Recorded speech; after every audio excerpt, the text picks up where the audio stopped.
guys, this is how big the spoon is. Welcome to Secco. I gotta say, it's the best to see restaurants in the daytime. Like seeing your favorite teacher out of school, right? I love that. Yeah. It's even more beautiful in the light.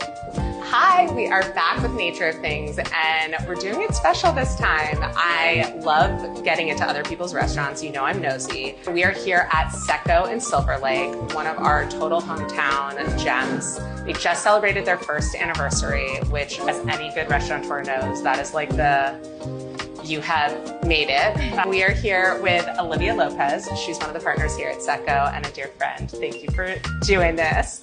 And Dave Potez, he's the executive chef here at Secco. I love this duo. I have so many questions for you both, and I love this place. It's become such a watering hole and cultural anchor here in LA. I think what you've been able to establish in such a unique way, bringing together different industries, like, doesn't happen all the time, and it does not happen overnight. Thank you for being one of our regulars and for supporting us since day one. Today we're gonna make a riff on the Secco's Caesar salad that we have, and to be completely vegan.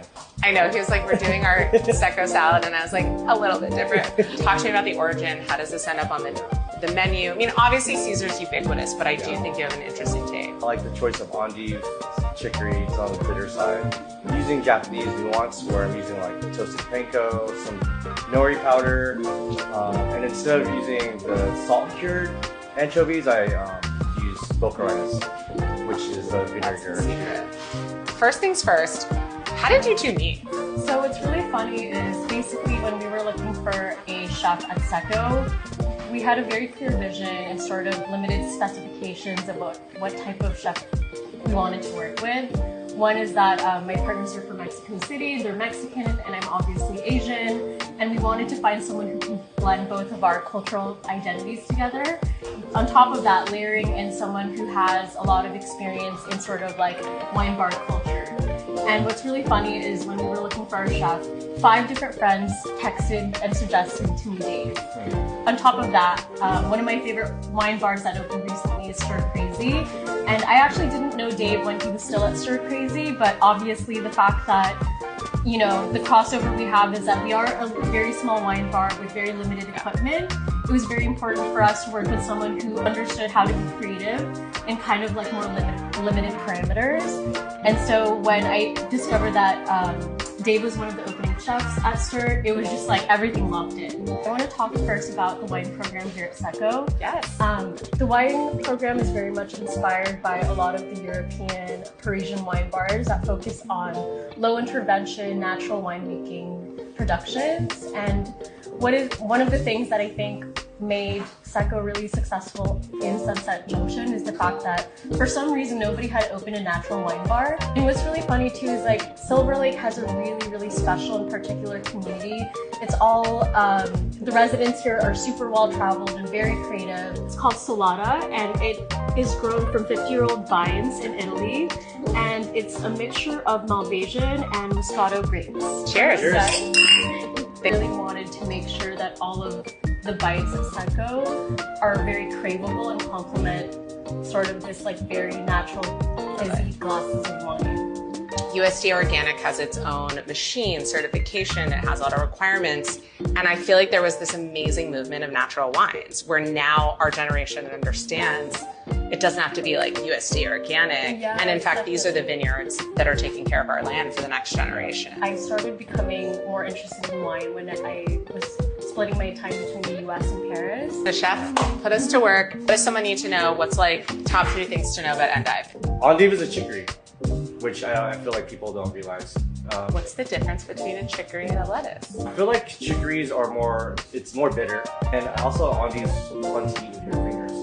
I agree. I was gonna say, so I feel like this is a new trend and I'm here for it. I think you guys, when you drop it now, should be like, and it's meant to be eaten, no silver. I have actually.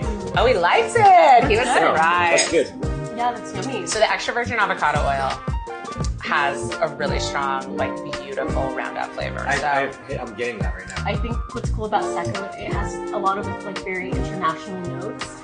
It's definitely an homage to like many nostalgic places in Paris, but at the same time, like when you're on the street, there's a really convivial feeling that feels very Mexico City. I think you uniquely brought together food, wine, culture, music, art, neighborhood, like it really is this sort of melting pot of all of your interests, frankly, and I agree. I think you are such a strong reflection of like what you experience. But I think that's also what people love about coming here. Like you never know what you're gonna get. You don't know who you're gonna sit next to. The age range is so big here, which is so fun. And like the vibes are different at every table. You know, you have like the romantic couple, people hitting on each other, like big boisterous groups like ours, where they're like, oh my God.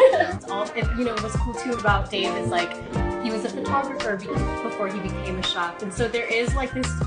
We gotta get you there. What? Hand this man a camera. Even like my business partner host, like everyone's really multi-dimensional. And I think we came in with such vastly different experiences and expertise, and it really just like congealed in a really cool way. I kind of have this theory too that food is also about transference of energy. And like, you know, it's kind of like when your mom or dad made you food growing up, there's just like this ingredient of like love and intention and care that makes simple foods by your parents so much yummier. No when Chef Dave is having a bad day. Uh-oh, watch out. She's clocking your mood ring. But he has many good days. It comes from your soul, it comes from inside, and when that light is clouded or off, like you can taste. I mean, I don't think the average person can, but I think if you're very energy in tune, it's such an LA conversation. I love that. I've had a handful of cake sandwiches. Cake sandwiches, literally. That's the next episode. Yes. Guys, we don't need forks. That's a new trend. Salad nachos. Oh, you guys, this looks so good. Olivia, you make a great salad. So I ask everyone when they do this, would you make it again?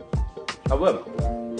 He's gonna make more. He totally introduced us to a new way of making our signature dish in a vegan way, which is cool. Thanks for letting me meddle. Okay, wait, so what is your favorite ingredient? I'm not letting this go. I'm like a dog with a bone.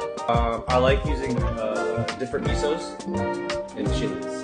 I realize when you get 2 types of misos or 2 or 3 types of chiles to add to a recipe, it creates so much depth. By the way, both things you mentioned, very big in regenerative cooking too.